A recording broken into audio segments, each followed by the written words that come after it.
Welcome to the Pocket. My name is Scooter, here to give you my Week 3 preview of the Giants matchup against the Cleveland Browns. Now, this game is in Cleveland, and both of these teams had maybe higher expectations than what they're achieving right now going into the season, so there should be a pretty interesting matchup, maybe an opportunity for both teams. So, before we get into the preview, I'd appreciate it if everybody left a like, subscribed if you aren't already, and shared if you have some friends who you think would be interested in this content. And if you disagree with anything I say or have a different take, don't forget to leave it down in the comments section. So today we're going to talk about how each team's season is going so far, the coaching matchup, the Giants offensive personnel versus the Browns defensive personnel, and vice versa, the key players and matchups that I think lie within that, then the Vegas projection, my projection, and then the key points that I think are going to be very relevant in this game. Starting things off with the Browns and how their season is going. They are 1-1. They lost at home pretty bad to Dallas week 1, 33-17. Dallas is now also currently 1-1 as they got rolled by the Saints last week. Then the Browns went on to win a close one at Jacksonville, who is now 2-2. They won 18-13, so scoring 17 and then 18 points to start off the season. For me, they're at the bottom of my competitive teams tier list, and they're at risk of falling into that scrappy tier. So I think that elite defense of theirs is really sustaining them in that competitive teams tier. If it wasn't for that defense, I don't think they'd be able to hang in, say, that Jacksonville game. They would have got blown out even worse by a team like Dallas. We saw last year what Dallas is capable of doing to other bad teams. I don't think Cleveland is anywhere near that, but it was definitely concerning to see how easily Dallas dominated them. So if their offense can pick it up, they can certainly rise higher in that competitive teams tier list, that 19 through 11 range of teams. But as of now, it's not looking too good. This offense isn't really playing the way that they wanted it to start the season. The Giants are 0-2. Definitely not the start they were looking for, with two winnable, what seemed like winnable games going into the year. Minnesota just beat San Francisco, so this looks a little better now, but the Giants lost at home 28-6, and the offense was anemic. Really not much to say. Just seemed like another start to the season where they really weren't prepared, and then the Giants lost to Washington at Washington because we didn't have a kicker, essentially, and Graham Gano got injured on the first play of kickoff, and we didn't have a backup kicker on the roster. So they managed to kick 7 field goals and score 21 points, and we scored 3 touchdowns and had only 18 points. So very, very disappointing way to lose week 2 in a matchup that you were hoping to get back on your feet for. So the Giants are in my struggling teams tier list. They're kind of in the middle of the pack. I do think we're better than the Broncos and the Titans with how new their whole not coaching regimes for the Broncos, but they have a brand new quarterback. And then the Titans, of course, are really rolling with Will Levis this year, and they have a new head coach. So I think we have our feet a little bit more under us than they do. However, I did have to put Washington above us because they did just beat us, and I did think Washington and the Commanders were pretty similar in potential for this year, and they look a little better than I expected so far, so credit to them. But Giants, scrappy team, and the Browns are a competitive team, so definitely favoring the Browns. Going into the coaching matchup, we have two former, and actually the two previous coaches of the year. Last year, Kevin Stefanski won it, taking the Browns to the playoffs with Joe Flacco leading the way. And then they also have Jim Schwartz on defense, someone who is not only just a great defensive coordinator, but is notorious for giving guys even like Kyle Shanahan trouble.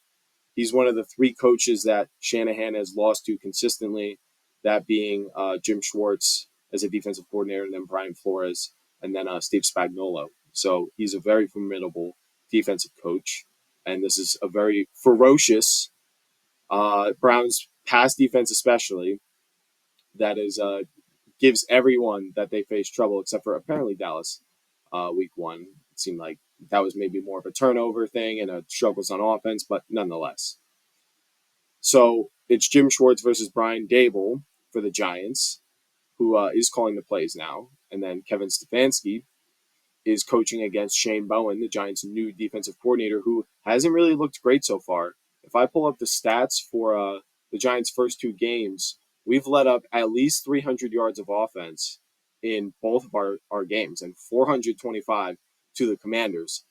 It was a closer, more competitive game, so they were forced to, take more, intermediate looks trying to get the ball down the field more, whereas Minnesota was more concerned with just chewing clock. So they probably could have gone for 400 against us if they wanted to. And this bend don't break defense has been very uh, inconsistent, spotty. It just hasn't been exactly what we've needed so far. It is the first 2 weeks, so this will probably be the worst offense we face this season. I would give the Browns a coaching advantage. I mean, Stefanski is definitely in the same tier as Brian Dable as offensive coordinator. I think Dable might be a little bit better. I think Stefanski's got a better roster to work with, but in the end of the day, he's still facing a similar struggle with the quarterback situation. He has had a good offensive line, but uh, splitting hairs between Stefanski and Dable, both won Coach of the Year past 2 years, obviously are qualified. Now on defense, I think Jim Schwartz is definitely better than Shane Bowen. So I'm going to give them the coaching edge. But what's the personnel matchups? What can each team do to expose the other team? Now, starting off with the Giants' offensive personnel, we have now per PFF the 21st ranked offensive line going into Week 3. So definitely a huge improvement from where we were projected in the preseason. Still ranked pretty low. Some of that is probably hesitancy to move them up. They've actually played pretty well so far. However, they're going against Myles Garrett, Zadarius Smith, the former Giant Dalvin Tomlinson, and Shelby Harris. I mean, this is a top 3, top 5 defensive line in the NFL, and this offensive line is really going to get put to the test. Andrew Thomas versus Myles Garrett is definitely going to be a key matchup. If Thomas can slow him down, it's going to give us a chance to have time in the pocket, let Daniel Jones continue to improve his pocket presence this season. I know it's been a long time, but we'll just see if, maybe a cleaner pocket can allow him to continue to improve.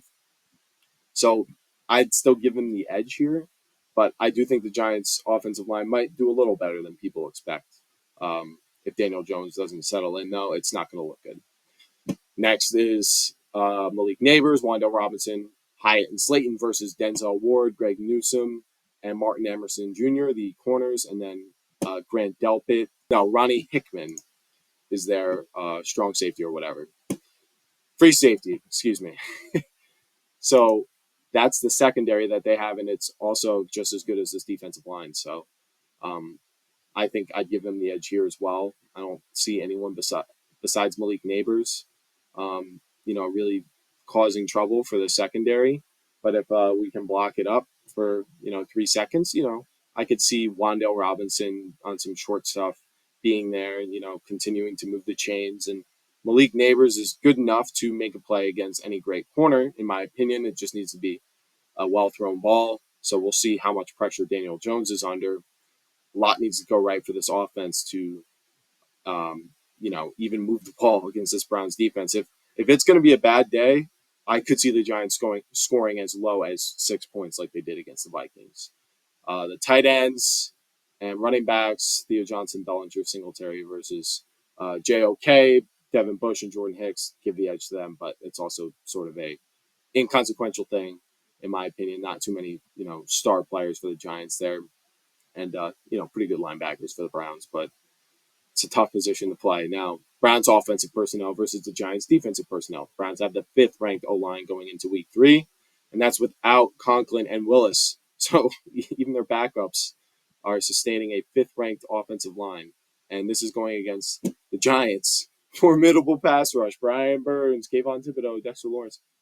Really hoping that this pass rush can finally do something. Watson hasn't been great in the pocket. Week 1, they were doing more gun spread stuff, trying to replicate what Watson had going in Houston and what he was so good at. But that Watson is long gone.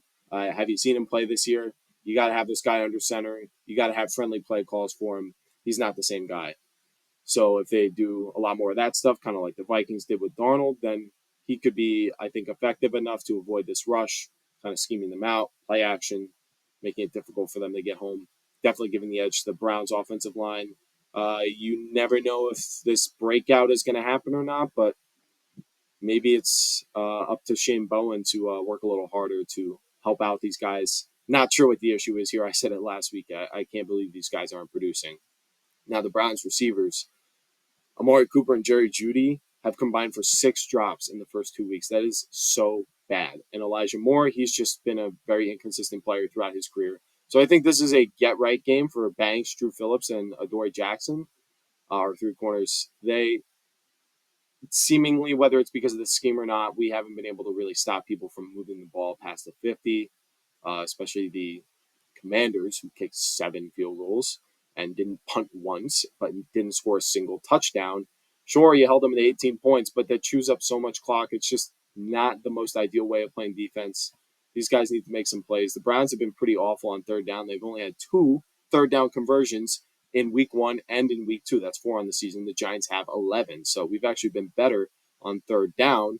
So if this secondary of ours can hold up against them, then I think we can really slow down this offense, maybe as much as they are going to slow down our offense. Now they do have Jordan Aiken, Jerome Ford, Deontay Foreman at tight end, running back, and running back. Against Micah McFadden and Bobby Okereke, I think we edge them out. But like I said before, pretty inconsequential. It's mostly a scheme thing about who comes out on top in that matchup. Now, Vegas, what do they say? They say Cleveland is a 6.5-point favorite with an over and under of 38. So that projects anywhere between 22 to 15 Cleveland, which would be the under, and 23 to 16 Cleveland, which would be the over. So I don't think it's going to be quite that high scoring. I don't think that's a great spot for the over under. The Browns only scored 17 and 18 points so far in each of their games. They played Dallas, who is a good defense, and they had the right game script, so they played well against the Browns. And then you have the Jaguars, who their defense, it seems to be better. However, their team consistency just isn't, their cohesiveness, it's just not, they're not playing well right now. So the Browns haven't really been able to do much on offense. Like I said, they've been really bad on third down, so they're not holding the ball very long either. So they're losing time of possession. And the Giants have scored 6 and 18. So I do think that week 1 for the Giants is the thing I'm going to sort of forget the most. I do think what Dallas did to their offense is real, because Dallas is just that roller coaster of a team where they're going to look great one week and then really bad if they catch a bad matchup. So I do think these offenses are going to score in a similar range of those points, somewhere between 18 and 13 points, kind of like that Jaguars game. I think this could play out very similarly, actually, to last week's game. So the key factors for the Giants to win is going to be this defense settling on third down and second down as well, stopping them from moving the ball past the 50 so they can't kick 7 field goals, right, and beat us that way. We're going to force them to score touchdowns and punt the ball maybe a couple times. That would be great. So these corners are going to have to play well against these wide receivers who have been dropping the ball, and our pass rush is going to finally need to earn their pay. Burns needs to earn his money. Kayvon needs to earn his extension that would inevitably be coming in the near future, depending on how this season goes. So we need to mostly have a good game on defense to keep them under, I'd say, 13 points. I'll tell you if I think that's going to happen shortly. Now, for the Giants offense, it's pretty clear this could get ugly really fast, but I do think if we call a good game, the offensive line plays acceptably well, we can avoid turnovers. So we will inevitably get some points. We will move the ball. We have been moving the ball. We have been converting in the red zone, but it just hasn't been all there. So, like I said, anywhere between, I don't think either team scores 20 points unless the Browns blow us out. If we blew out the Browns, I would be really shocked. And I think the Browns win 18-14. The Browns defense just scares me, right? I think the Giants are probably going to lose the turnover battle. I think you get a bad interception from Daniel Jones, maybe a strip sack from Myles Garrett, and they do just enough on offense, kick a field goal off a turnover once or twice, maybe 3 times, and just score like 1 touchdown. And that's just the entire game, right? So the Giants somehow maybe off a turnover, or they just coach one good drive, call one good drive, and execute, get 1 or 2 touchdowns. 18-14. Give me the under. I think that's a good bet in most Giants games is to pick the under. And I do think the Giants can cover the spread. If it is the under, there's going to be less points, which means it's going to be easier for them to cover kicking field goals, or if they just score one garbage time touchdown, they will cover. So that's my breakdown. I think the biggest key factor is going to be the turnover battle. Both teams have really sort of struggled with this, and not converting on third down is a turnover of sorts. So whoever has the most third down conversions and is positive in the turnover battle is going to win this game. And I think that's most likely going to be the Browns. Thank you all for watching. Don't forget to leave a like, leave a comment letting me know what you think, and subscribe if you aren't already. Hit the notification bell to get notified when I release a new video. And let me know what you think of the new template I've got going, the shorts I've been releasing. And if you don't follow me on Instagram already, it's the underscore pocket underscore NFL. There I cover the rest of the NFL. I give my picks for each matchup for the over-under, the spread, and the money line. Thank you all again for watching.